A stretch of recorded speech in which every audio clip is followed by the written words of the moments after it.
Hi, everybody. We're live from Amsterdam, and we are part of the Health Enthusiasm podcast. I'm Aline, Digital Health Connector. My name is Mo, and I specialize in human experience in health. So today, it's just the two of us for a short moment, and we want to tell you more about the conference we had. So Mo, I think you've been doing a small exercise before coming to the conference. Can you tell us more?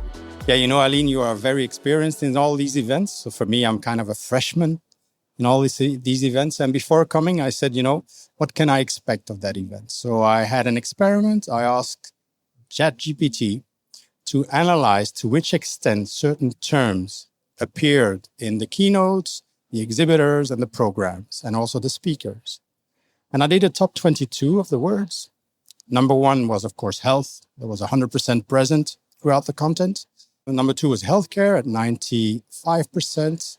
Number three was care, which is also interesting because I do believe that therapy and care is different. And then we're off to technology. Digital was 85%, technology was 80%. Of course, artificial intelligence and AI was represented at 75% of the content. Not bad. And then what's interesting is then number 7 was patient at 70%.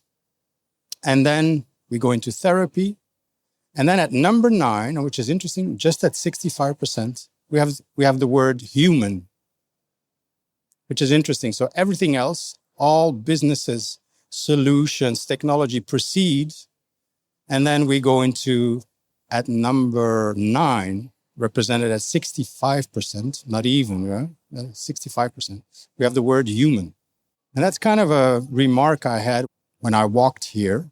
There's such an abundance of solutions that cater to such a small aspect of business and not necessarily humans. I was wondering how relevant is it from a business point of view, but also how relevant is it from a human point of view? You went to a mental health and sleep, I think, seminar? Exactly, yeah. Yeah.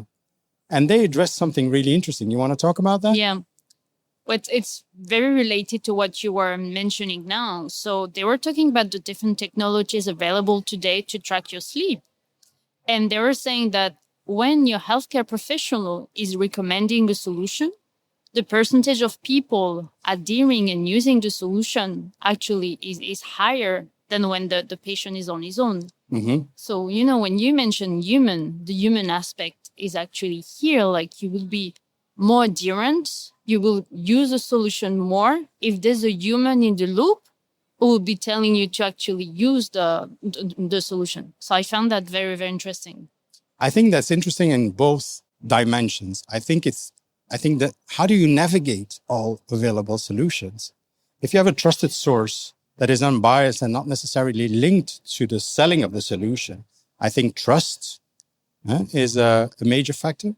And then secondly, I think what we talked about in terms of human is a lot of solutions, but we don't know to which extent they are made to be used continually, to which extent they inspire you to keep using them.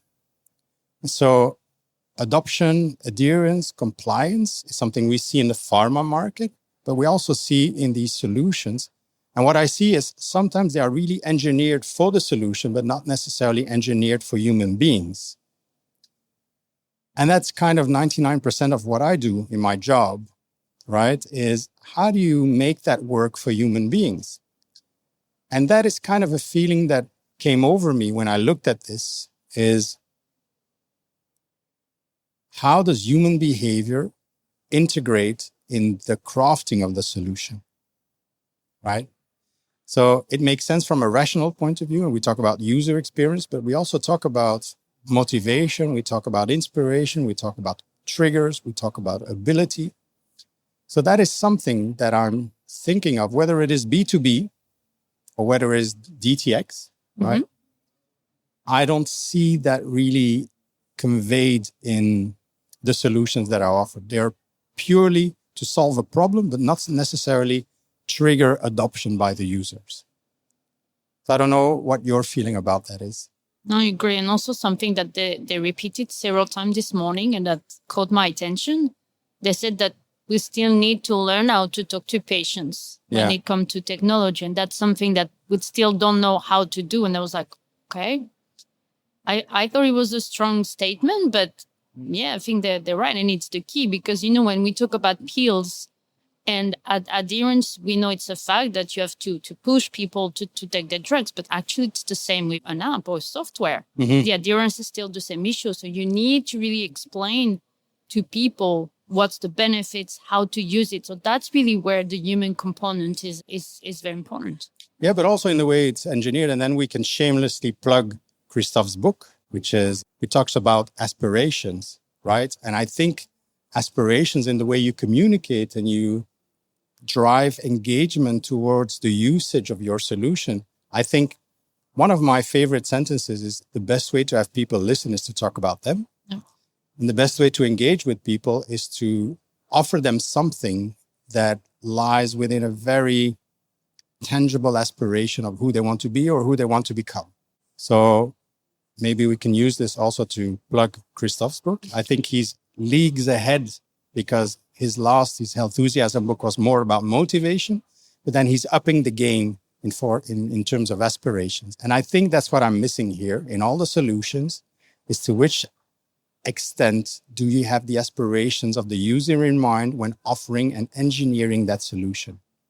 And I think that's one of the ways in order to make sure that the adoption and the compliance and the adherence to the solution is there.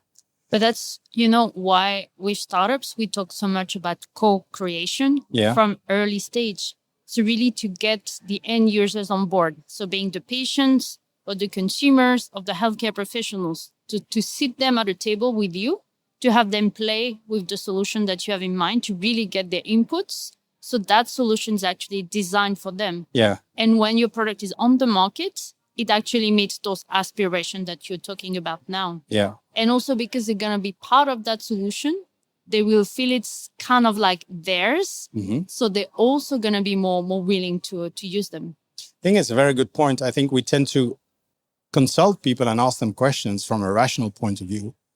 But the best way is to not brief them, show them and let them play with it and then just observe, right?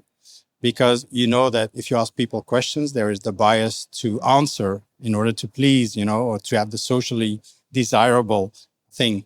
So I think that's, but I was just thinking of all the entrepreneurs that were here and to see whether or not they started their idea just, wouldn't it be great if from a technical point of view, we could do that? Or did they start from a human point of view, meaning people struggle with that, right? And they struggle in that way. And that is happening when they struggle with it. So we should cater to something that helps overcome that struggle for that. I think a lot of startups and technology just start with, we have the technology to do that. Let's just do that. And each of these startups, each of these companies, whether they are mature or starting up or anything else, they've received money by investors for that. And what I'm really afraid of is the fragmentation. I think we're going to have, just like medicine has been fragmented, if your left tooth is hurting, you should go to someone else. That if your right tooth is hurting, So we come from a situation where physicians knew a little bit about the entire health, where now we have physicians who knew everything about nothing, of a very, very tiny part. How do you bring that together? So my first remark is, I don't think we need necessarily more ideas. I think we need more ideas to bring what exists together and improve the experience by bringing things together that already exist. My main example is, for instance, Uber. Uber didn't create new technology. They made different technologies work together. And I think for me, innovation is not about creativity. It's about integration right now. I think we saw the chief medical officer of Google also talk about that, where they had the aspiration to create new things. And they've come back from that and they said, we just want to make things better. We want to improve things that already exist from a health point of view, right?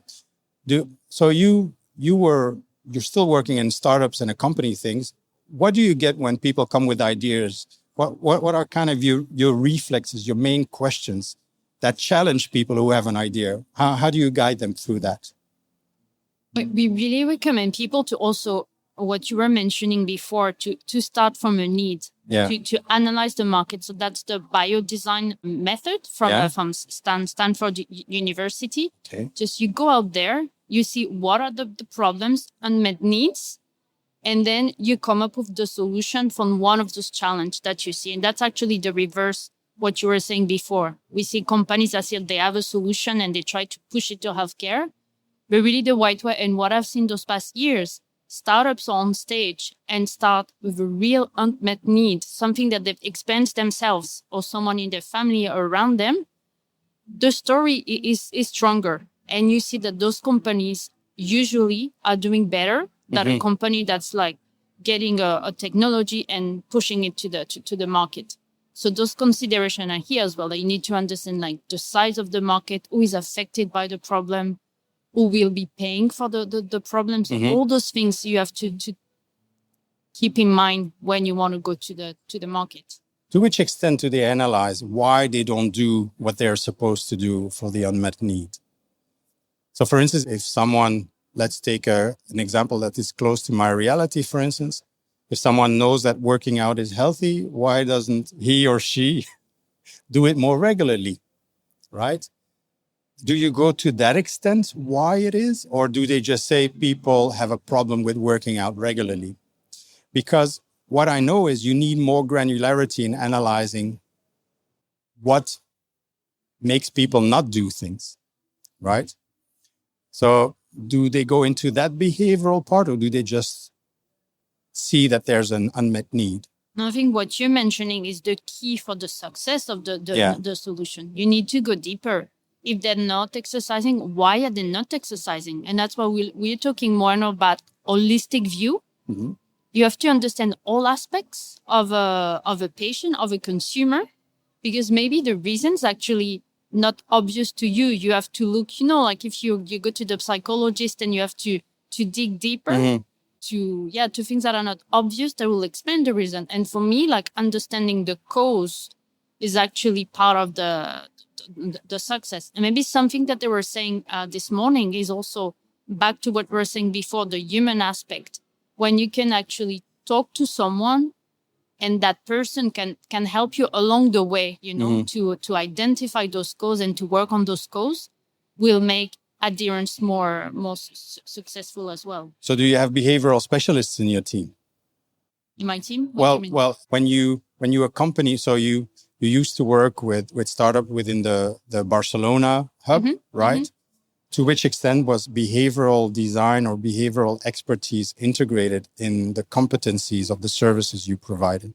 No, I didn't have that in my team, but that's something very necessary. And that's basically what I see in all of these solutions, that integrating a solution by integrating how behavior works is, I think, really, really underrepresented in that part. There is a nice company, I'll plug them too. They're called Reactor. They're a Dutch company. I think they have satellites all over the place. They have a really, really interesting methodology to screen your organization on to which extent it is patient-centric. You know that I don't like that word, patient-centric. I want it to be human-centric, because if you only service people when they're sick, there's also opportunities not to service them in other parts that has nothing to do with their health, but more on their motivation. They've written a report, which is a nice report, and the situation is really, really dire. The situation isn't good because patient centricity often is analyzed by the companies themselves. So I think it's very good to have an external party come and challenge you, as you often do. So patient centricity and human centricity, that's kind of what I'm missing right here. It's not just about tech, but I think we could elevate technology by integrating the human aspect and the behavioral aspect. But also you see where we are. We can see Savvy, so that's the patient booth. Yeah. So Savvy Coop actually kind of a patient organization. And Jen, the CEO, she has been really advocating for the importance of the patient and to have the patient involved in all what you do. So what you were mentioning now. So we talked about co-creation before. Now you talk about like behavior action. So they will help you to get patients involved in your different projects, to make sure that those aspects that we're mentioning are included and to understand the patient perspective well. So patient or consumers, not like the human aspect. Yeah, we talked with Natalie Bloomfield also, the patient advocacy there. Yeah, but the thing is, most of these startups and organizations don't have or the resources or know exactly where to turn to get that aspect, because it's often engineered, right? You can see all your stats here, and you can, but how will we inspire people to keep using it, right? Or to make sure that when they use it for the first time, it doesn't require as much effort. So that's something that I think could elevate all these organizations here. For the rest, I think the organization is really nice. There's not too many people. I heard from you that they're going to double next year here. Yeah, that's what they just announced on stage. Yeah. Well, maybe I won't come next year, because I think connecting here is really easy. Yeah. It's really easy. So I would love the Congress to stay like that, but I think from a business point of view, it might not be feasible. But I think the accessibility of the people here, and we're talking about human connection, is incredibly well. By the way, I've walked a few 100 meters with you. It's impossible to do more than 10 meters with you without having to stop or hug someone, Aline. So in terms of human connection, it's a special experience to follow in your steps. Yeah, it's my happy place. That's what conferences. You are like so good at it. Yeah. You are so good at it. I'm just sitting in the back and watching. Okay, she knows that one. She knows that one. And not only do you know them, but you know exactly what they do, who they do. It's incredible. So I think whatever you're doing, you're incredibly, incredibly good at it. I think I can learn from you here. In terms of keynotes, you had the mental health keynote, and then we had Google, I think the chief medical officer. Any other keynotes you followed? I went to one about women's health. True. Yeah, that was a very good one. Very good speaker. Was Brittany there? No. Okay. No, it was Catherine, the CEO of Femtech Insider. Yeah.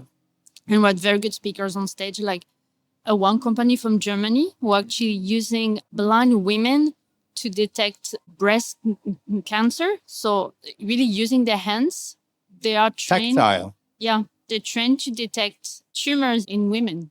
Excuse me? Yeah, and it's even like reimbursed by some insurance companies in Germany. You can do it once a year. So it is to avoid getting exposed to radiation? Exactly. Okay. Exactly. Plus, they really are like, maybe you can detect it easier with the hands than with a scan. You know, if you think about breast, like fiber breast, you know, where it's difficult to identify tumors, hands would be more efficient there. Is it inclusive as a job? Or is it only open to women? No, but I'm talking about reverse engineering, right? Reverse. Why wouldn't men? No, actually, it's true, because he was mentioning women this morning, but yeah. I believe that you also have men doing it. Yeah, exactly. It is true that in terms of precision, I've also worked with a medical device company. And they only recruited women. They created stents. And in terms of precision and accuracy, apparently the outcome was better when they had women producing and doing the QA. So it might be that they're more, open to details and things like that. It might be that. But anyway, I think it's nice if you can avoid, having radiation. Yeah, exactly. And but also, maybe the fact that maybe women prefer to have women doing it than men. Maybe that's another explanation. Yeah. But yeah, it's a training. And I think it's also good we talk about inclusivity, but to have like blind persons. Yeah. I think from a privacy point of view, blind is blind. Yeah. Right. And I think really fantastic that insurance companies are including that and offering that services to It's kind of reverse tech engineering. Yeah. It's reverse tech engineering, taking the technology out and then honing a skill that only a living creature can do. Exactly. I think that's very hopeful. Yeah. Yeah. I think it's also underexposed, and I think there might be a future for that. Exactly. Good. Any other topics you'd like to address? I don't know how much time we're taking. We can edit it out. Yeah. You do an outro? Yeah. Okay. Yeah. So that's a quick take on Health Europe that has taken place from the 17th to the 20th of June here in Amsterdam. My name is Zouina, human experience expert in healthcare, and here with the lovely Aline Noizet, digital health connector. Yeah, the best digital health connector. Nice talking to you. Thank you very much. See you soon for another episode. Bye-bye.